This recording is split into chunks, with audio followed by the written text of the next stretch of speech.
Well, the Barrie Colts wrapped up their 6-game road trip tonight here at the Paramount Fine Food Center against the Mississauga Steelheads, a game that was just back and forth from the start, plenty of specialty teams action for both of these teams, and it ends with Mississauga winning the final game for the Barrie Colts here at the Paramount Fine Food Center. So let's recap how this game went.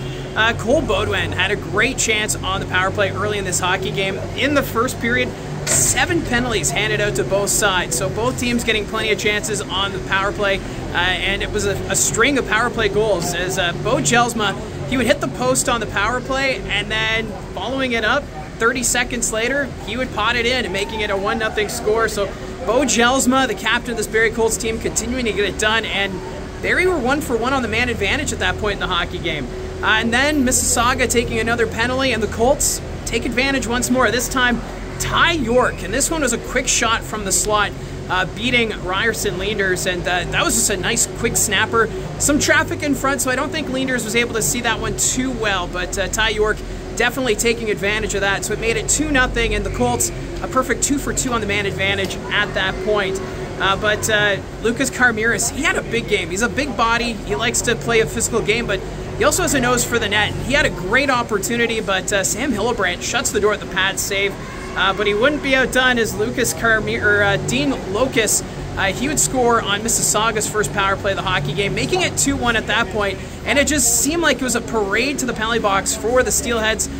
Barrie also giving Mississauga a pair of power plays in that first period, as it was 2-1 at that point. And Dean Lucas, his goal, that was a nice one too. He had a great snapshot. Of course, the former Saginaw Spirit contributing here with this new team. Martone, he's been a fantastic player for this Mississauga Steelheads team. He had a great shot in that first period. He was generating chance after chance, but it was just not meant to be. And the puck actually, he took it to the net and it sat right on the goal line, and Cole Beaudoin able to take it right off the line. It looked like it was pretty close to tying it at 2, but Cole Beaudoin able to bail out his goaltender at that point. So as I mentioned, that first period, plenty of penalties, 7 in total, 5 power plays for the Barrie Colts. So it was 2-1 after the first period. In the second, Carmiris, he would get on the board, tying it at 2, and this was early in the second period. It was one of those rebound goals, so Carmiris, right place, right time to capitalize to make it a 2-2 hockey game. And then Riley Patterson, he took a hard hit along the far boards. That was Stevie Lescavar who delivered that check. Patterson, he looked a little sore on the bench, but he gave the head nod. He said he was okay. He stayed in the game, so good news there for Barrie Colt fans.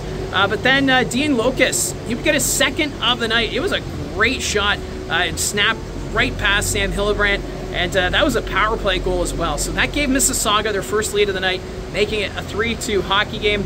And then Kayshawn Aitchison and Reed G, they dropped the gloves near the end of the second period.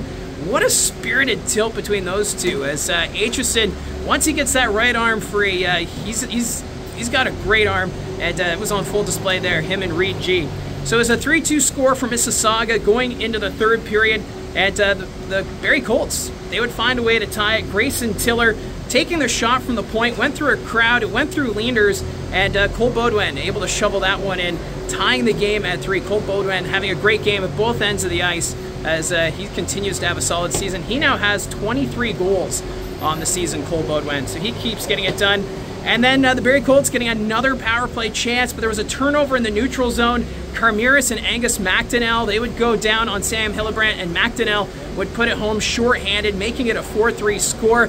But the Barrie Colts would respond quickly after.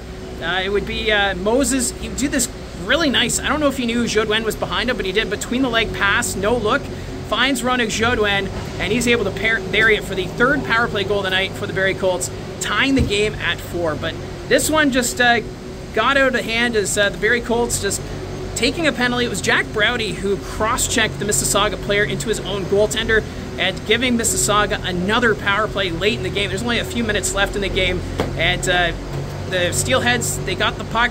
It went on the goal line, so they nearly scored. But then Parker Von Richter, his second of the season, a beautiful shot, gave Mississauga the lead, and it ended up being a 5-4 final as Mississauga got plenty of shots in this game. 45-23 were the total shots in this one. And Parker Von Richter got the game-winning goal, also the first star of the game. as a goal and an assist tonight. So Parker Von Richter, a great name, a great hockey name. I love calling games with him, and he was the first star tonight. So that'll do it from the Paramount Fine Food Center. The Barrie Colts falling to Mississauga 5-4 in the final trip here to Mississauga. Of course, the Steelheads relocating to Brampton next season, and it's kind of a weird feeling because this is actually the arena where I did my first OHL broadcast. That was in 2011. The Sudbury Wolves were playing in the second round of the playoffs against the Mississauga St. Michael's Majors, and I got asked if I could do the color commentary in that game, and it was here at this arena. So kind of weird coming back here knowing that this is going to be the last OHL game played here in Mississauga. As you take a look there, the lights are off, and that'll do it from Mississauga, unless the Colts meet Mississauga in the playoffs, which I guess could happen, but we'll have to wait and see.